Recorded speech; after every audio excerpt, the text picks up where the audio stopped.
El Señor esté con ustedes. Evangelio de nuestro Señor Jesucristo según San Juan.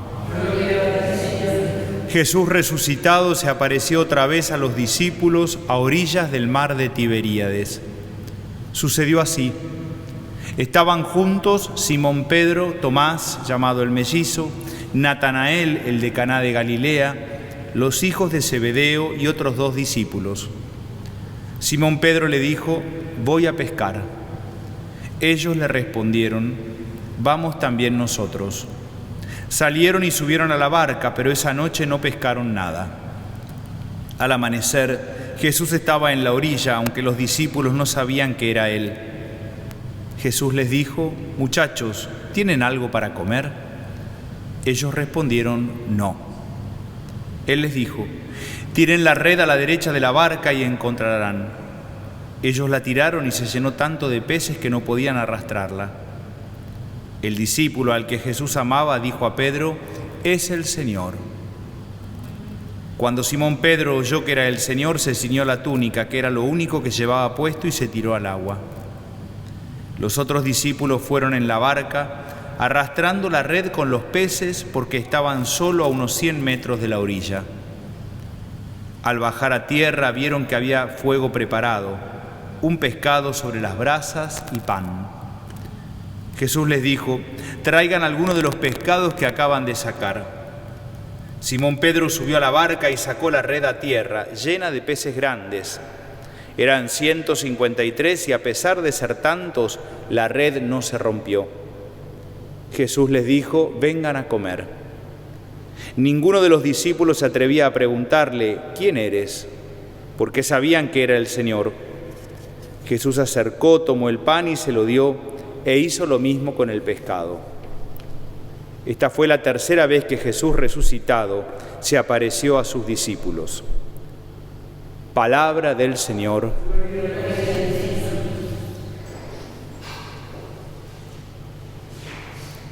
Comienza el Evangelio diciendo que Jesús resucitado se apareció a los discípulos a orillas del mar de Tiberíades, con lo cual nos podemos imaginar a estos discípulos reunidos a orillas del mar, seguramente conversando entre ellos. No debían todavía poder dejar de lado el dolor y la tristeza que significaba la muerte de Jesús en la cruz. Debe haber habido imágenes que tenían congeladas en la mente, ligadas a todo el momento de la pasión, a todo el momento de la tortura de Jesús. También la culpa de haberlo abandonado en ese momento tan importante de entrega del Señor. Y al mismo tiempo me imagino que también en sus corazones y en su conversación ahí a orillas del mar de Tiberíades estaría todo lo ligado a las versiones de que Jesús había resucitado, a todos los comentarios que había de que se le había parecido a las mujeres, y estarían como dudando si creer o no que efectivamente el Señor había vencido a la muerte para siempre. Creo también que como pescadores volvieron al mar de Tiberíades porque habrán dicho: bueno, ¿ahora qué nos toca? Murió el Maestro, algunos dicen que resucitó, pero nosotros lo único que sabemos hacer es pescar. Volvamos al oficio que tuvimos siempre. Y entonces vuelven al oficio que tuvieron siempre, y Simón Pedro dice: voy a pescar. Los otros le dicen: te acompañamos. Y esa noche no pescaron nada. Habrá sido una noche también difícil, porque lo único que sabían hacer, que era pescar, les salió también mal.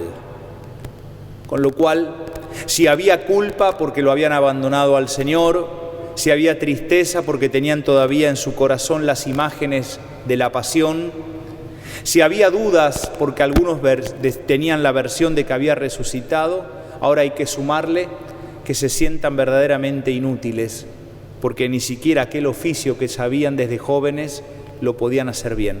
No pescaron nada. Una noche difícil. Una noche difícil, como podemos decir que ha sido nuestra vida en este tiempo. También nosotros hemos experimentado en todo este tiempo la tristeza de la partida del Santo Padre. También nosotros hemos experimentado en este tiempo el dolor de saber que ya no está físicamente entre nosotros. También nosotros podemos, como argentinos, sentir un poco de culpa de que siempre lo hemos metido en el medio de nuestras grietas, que, como dije más de una vez, a Bergoglio no lo hemos dejado ser Francisco, y entonces siempre entendíamos que lo que hacía o decía era pensando en nosotros, cuando en realidad él era un líder mundial. Era un hombre, como decía yo siempre, que jugaba en ligas mayores, y nosotros discutíamos si le sonreía o no al presidente de turno en la foto, o cuántos minutos más o menos lo recibía a tal o cual político. Por eso también un poco de culpa. Pero al mismo tiempo no deja de haber también un sentimiento hermoso de experimentar como pueblo lo que significó Francisco en nuestra vida, el Padre de todos, el Padre de la misericordia, el Padre de la alegría, el Padre de los más pobres. Por eso tenemos sentimientos encontrados como los que tenían esos discípulos a orillas del mar de Tiberíades. Ellos deciden, bueno, vamos a pescar, no tenemos más nada que hacer. Jesús se murió. Nosotros podemos correr la misma tentación, decir, bueno, ya está, ya se fue, y entonces la propuesta que nos hizo ya va a ser imposible de vivir. El hospital de campaña que reciba a los heridos de la vida, la iglesia abierta a todos porque no tiene que tener puertas, la iglesia que se preocupa de los más pobres y que sale a las periferias existenciales, la cultura del encuentro en el que propone que los distintos se puedan poner a dialogar, la fraternidad universal, descubrir que somos hermanos más allá de las legítimas diferencias. Ya está, todo eso murió con Francisco, y entonces volver a hacer lo que hacíamos siempre. Y creo que así como al amanecer, el momento en que se ilumina la noche, Jesús aparece en la vida de estos discípulos, creo que de la misma manera también Jesús resucitado aparece en medio nuestro en este tiempo pascual, y también a nosotros nos interpela, nos cuestiona, nos anima, y creo que es eso lo que tenemos que hacer. Pedro, dicen que cuando oyó la voz del Señor se ciñó la túnica y se tiró al agua. De eso se trata, de escuchar la voz de Jesús resucitado y poder arrojarnos a la existencia de la realidad concreta de todos los días, involucrarnos con fuerza, con audacia, con creatividad, como nos decía el Papa, y vivir en nuestra realidad el testimonio del Evangelio, ser la iglesia en salida que soñó Francisco. El Señor resucitado aparece en medio nuestro, sabe lo que siente nuestro corazón, sabe de estos sentimientos encontrados. Lo que no podemos es volver a ser lo que éramos antes. Una iglesia quedada, una iglesia que a veces discriminaba, una iglesia que exigía un montón de cosas para administrar un sacramento, una iglesia que no se involucraba con la realidad. Creo que no podemos volver para atrás, al contrario. Nos tenemos que animar a arrojarnos, como se arrojó Pedro al agua, de la misma manera. Vivir nuestra condición de cristianos con audacia, con creatividad. Tirarnos a la realidad. Seguramente Pedro se mojó mucho tirándose al agua. Nosotros tendremos que ser aquella iglesia que el Papa prefería, accidentada por estar en la calle, y no una iglesia enferma por estar encerrada. Y además, me parece que no deja de ser interesante pensar que hoy también Jesús le dice a los discípulos, vengan a comer. No solamente se aparece en el medio de su realidad, sino que después les dice, vengan a comer. A nosotros también. Nos dice, vengan a comer. Vengan a comer de la alegría del Evangelio para después transmitirla con fuerza a los demás. Vengan a comer de la misericordia y del perdón para después ser misericordioso y perdonar a todos. Vengan también a comer de la fraternidad para después ser testigos de la fraternidad en el mundo. Vengan a comer de la paz, del Evangelio, para después ser testigos de acuerdo, de misericordia, de encuentro y no de violencia.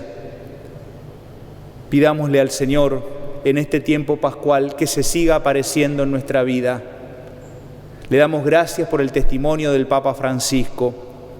Le decimos que estamos como aquellos discípulos, también nosotros un poco desconcertados, que no negamos que tenemos la tentación de volver a hacer lo que hacíamos antes, pero que al mismo tiempo experimentando que es el amanecer en la vida y que entonces en el medio de la noche el Señor se aparece, es el Señor, decía Pedro, nosotros también, descubrir al resucitado y tirarnos al agua, recordar y tomar todo el legado de Francisco y vivirlo.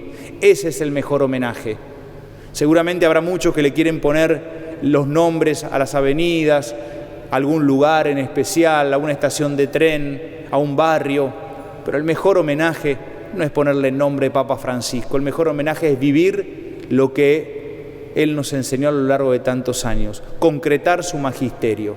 Y lo hacemos de la mano de Jesús resucitado, que sabe que tenemos hambre de paz, hambre de alegría, que tenemos hambre de fraternidad y que entonces, igual que a los discípulos hoy, nos dice vengan a comer.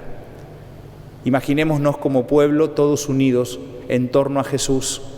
Ese Jesús que preparó la comida para los discípulos, hoy prepara la comida para nuestros corazones.